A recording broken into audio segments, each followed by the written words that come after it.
time you walk into the room, got me feeling crazy, like my heart boom boom. Any other boy would stare, but me I look away, cause you're making me scared. Trying not to breathe, 1, 2, 3. Assalamualaikum warahmatullahi wabarakatuh. Yang saya hormati Ibu Nurhayati MM selaku dosen pengampu mata kuliah kewarganegaraan dan teman-teman sekalian.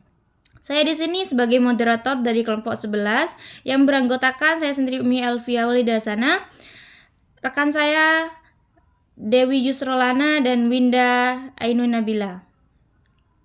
Kami di sini akan mempresentasikan makalah yang telah kami buat yang berjudul Otonomi Daerah.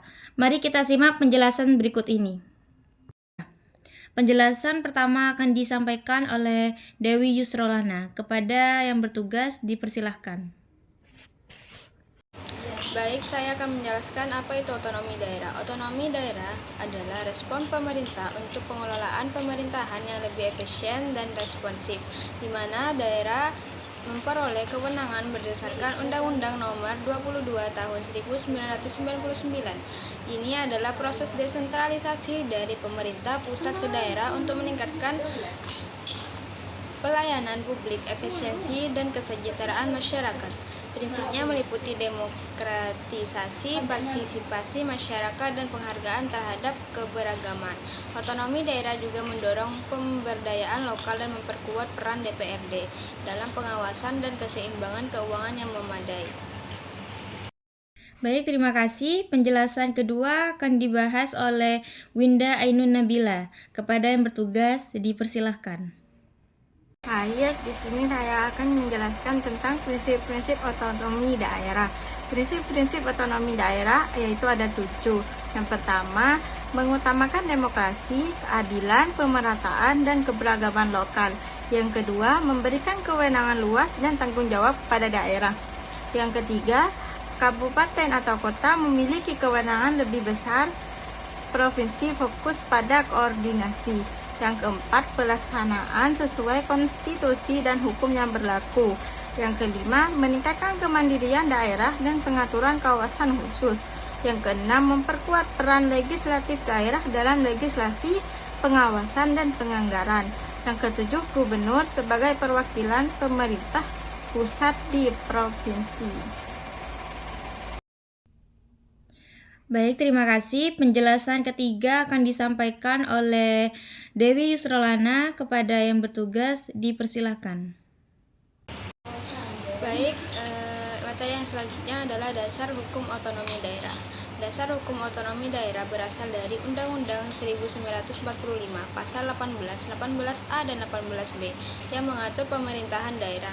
Undang-Undang Nomor 32 Tahun 2004 menggantikan Undang-Undang 22 Tahun 1999 mengatur hak dan kewenangan daerah. Sistem otonomi melibatkan desentralisasi dan dekonsentrasi. Undang-Undang Nomor 33 Tahun 2004 mengatur perimbangan keuangan pusat dan daerah, dan PP Nomor 6 Tahun 2005 mengatur pemilihan kepala daerah secara demokratis. Baik, terima kasih. Penjelasan keempat akan disampaikan oleh Winda Ainun Nabila. Kepada yang bertugas dipersilahkan. Selanjutnya, saya akan membahas tentang dampak otonomi daerah. Dampak otonomi daerah meningkatkan efisiensi pemerintahan, optimalisasi sumber daya lokal, dan identitas budaya.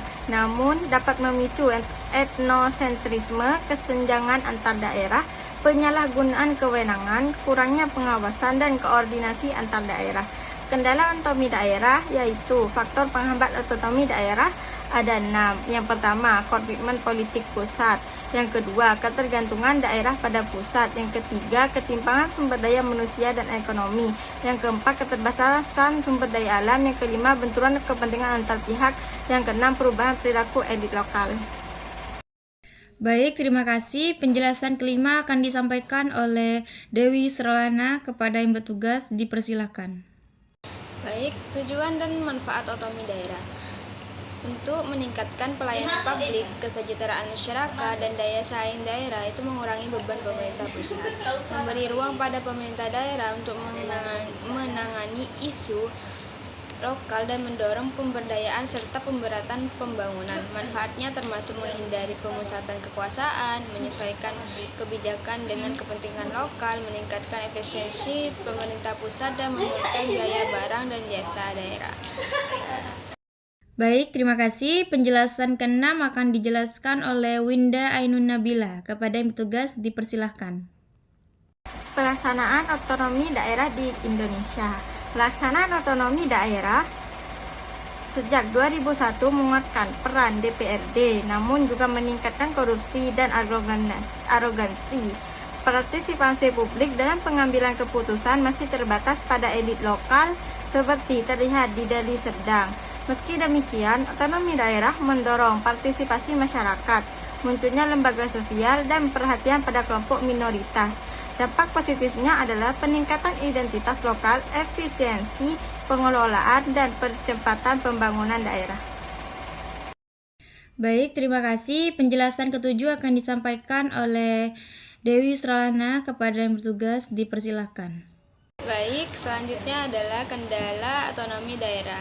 Otonomi daerah memberikan kewenangan pada pemerintah daerah untuk mengatur urusan mereka sendiri dengan tujuan efisiensi, transparansi, dan responsivitas berdasarkan Undang-Undang Dasar 1945, Undang-Undang Nomor 23 Tahun 2014, dan Undang-Undang Nomor 33 Tahun 2004. Otonomi daerah bertujuan meningkatkan efisiensi pembangunan pelayanan publik. Namun, tantangan seperti ketimpangan antar daerah dan penyalahgunaan kekuasaan perlu diatasi melalui pengawasan, peningkatan kapasitas daerah, dan koordinasi pusat daerah untuk memaksimalkan manfaatnya.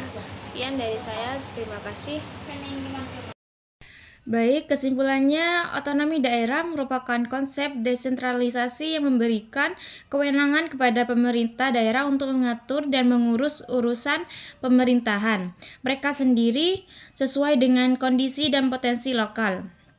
Tanpa mengurangi kewenangan pemerintahan pusat, hal ini bertujuan untuk menciptakan pemerintah yang lebih efisien, transparan, serta lebih responsif terhadap kebutuhan masyarakat.